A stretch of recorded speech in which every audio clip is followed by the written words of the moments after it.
जो लोग सच्चे मन से भगवान की भक्ति करते हैं, निस्वार्थ भावना से भक्ति करते हैं, भगवान की कृपा उन पर सदैव बनी रहती है। आइए कथा के माध्यम से इसे सार्थक करते हैं। एक ग्वाला रोज गायों को चराने गांव से बाहर जंगल में जाया करता था। जंगल में एक संत का आश्रम था। वहां संत रोज तप, ध्यान, मंत्र जाप करते रहते थे। ग्वाला रोज संत को देखता तो उसे समझ में नहीं आता था कि संत ये क्यों करते हैं। ग्वाले की उम्र कम थी। संत के इस कर्मों को समझने के लिए वो आश्रम में पहुंचा और संत ने पूछा कि आप रोज ये सब क्या करते हैं। संत ने बताया कि मैं भगवान को पाने के लिए भक्ति करता हूँ। रोज पूजा पाठ, तप, ध्यान और मंत्र जाप करने से भगवान के दर्शन हो सकते हैं बालक। संत की बात सुनकर ग्वाले ने सोचा कि मुझे भी भगवान के दर्शन करना चाहिए। ये सोचकर ग्वाला आश्रम से निकलकर एक सुनसान जगह पर पेड़ के नीचे खड़े होकर तप करने लगा। कुछ देर बाद उसने सांस लेना भी बंद कर दिया।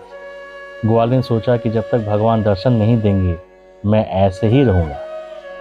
छोटे से भक्त की इतनी कठिन तपस्या से भगवान बहुत जल्दी ही प्रसन्न हो गए। वे ग्वाले के सामने प्रकट हुए और बोले, हे पुत्र, आंखें खोलो, मैं तुम्हारे सामने आ गया हूँ। ग्वाले ने आंखें खोले बिना ही पूछा, आप कौन हैं? भगवान बोले, मैं ईश्वर हूँ, जिसके दर्शन के लिए तुम इतनी घोर तपस्या कर रहे हो। ये सुनकर ग्वाले ने आंखें खोल ली, लेकिन उसने ईश्वर को कभी देखा ही नहीं था। वो सोचने लगा कि क्या यही वो भगवान है। सच जानने के लिए उसने भगवान को एक पेड़ के साथ रस्सी से बांध दिया।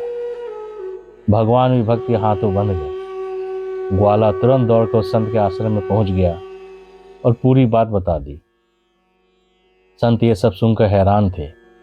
वे भी तुरंत ही ग्वाले के साथ उस जगह पर पहुंच गए। संत उस पेड़ के पास पहुंचे तो वहां कोई दिखाई नहीं दिया। भगवान सिर्फ ग्वाले को दिखाई दे रहे थे। संत ने बताया कि मुझे तो यहाँ कोई दिखाई नहीं दे रहा। तो ग्वाले ने भगवान से इसकी वजह पूछी। भगवान ने कहा, मैं उन्हीं इंसानों को दर्शन देता हूँ जो निस्वार्थ भाव से मेरी शक्ति करते हैं और मेरी भक्ति करते हैं। जिन लोगों के मन में कपट, स्वार्थ और लालच होता है, उन्हें मैं कतई दिखाई नहीं देता। इस कहानी से ये सीख मिलती है कि जो लोग भगवान की भक्ति निजी स्वार्थ की वजह से करते हैं, उन्हें भगवान की कृपा नहीं मिलती। निस्वार्थ भाव से की गई भक्ति ही हमेशा सफल होती है।